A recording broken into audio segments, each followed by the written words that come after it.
But first, to start with Jacksonville, great season from them until the playoff game, right? You're hosting the Bills, got to win that game, in my opinion. Pretty bad interception by Trevor Lawrence at the end of the fourth quarter there.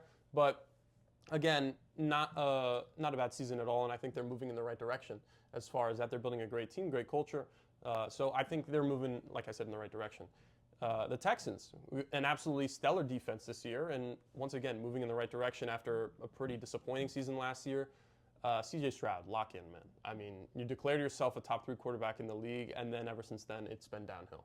Right, I saw a graphic that said ever since he and Caleb Williams, after a game, he was like, hey, Caleb, it'll be okay, whatever. Caleb Williams has like double his stats in every category. It's really disappointing because I was a huge believer in C.J. Stroud. I drafted him in fantasy last year thinking that he was going to be the truth again, and in reality, he ended up being a middling quarterback. And then this year, similar story, but then in those playoff games, you could really tell. I mean, this guy, something's going on up in the head, and hopefully it works out because I like him as a personality. I know you're not really a huge fan, but I think that he's I still like him, though. Yeah. I've always did like him, but he just doesn't do it for me anymore. I think he's in his own head now. Yeah. Because obviously the media gets to these guys. They're human. Yeah. I think he pays attention to it too much.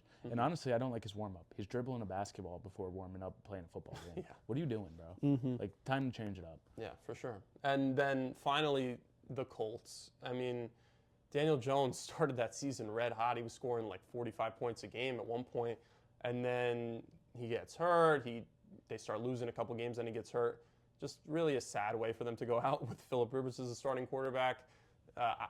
It's, like I said, sad. You trade for Sauce Gardner, then you go 1-7 ever since you get him.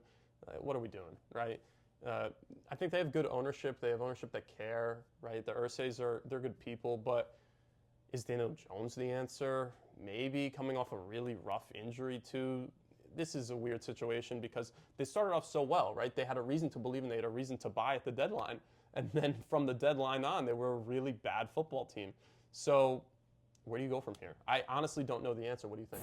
I think that Daniel Jones really needs to end off that season, and we would really see what they can do now. But now Daniel Jones, it's like, what do you do? Like, yes, he played great this year, but this is his first year really doing it, and now he needs a contract. Yeah. So it's like, did he do enough to be able to deserve the contract, or do you just want to pivot and move somewhere else? Yeah. Because honestly, I don't really know. It's a very encouraging team. I think that they have talent on both sides of the ball, and all they really need, the quarterback is really just the question right now. Yeah. Daniel Jones proved that he could do it, but coming off the injury, being already fucking midway through his career, like, do you want to give him this massive contract now? No. And maybe be stuck with him for all these years, and also have Anthony Richardson on the roster. So it's like, what do you do going forward here?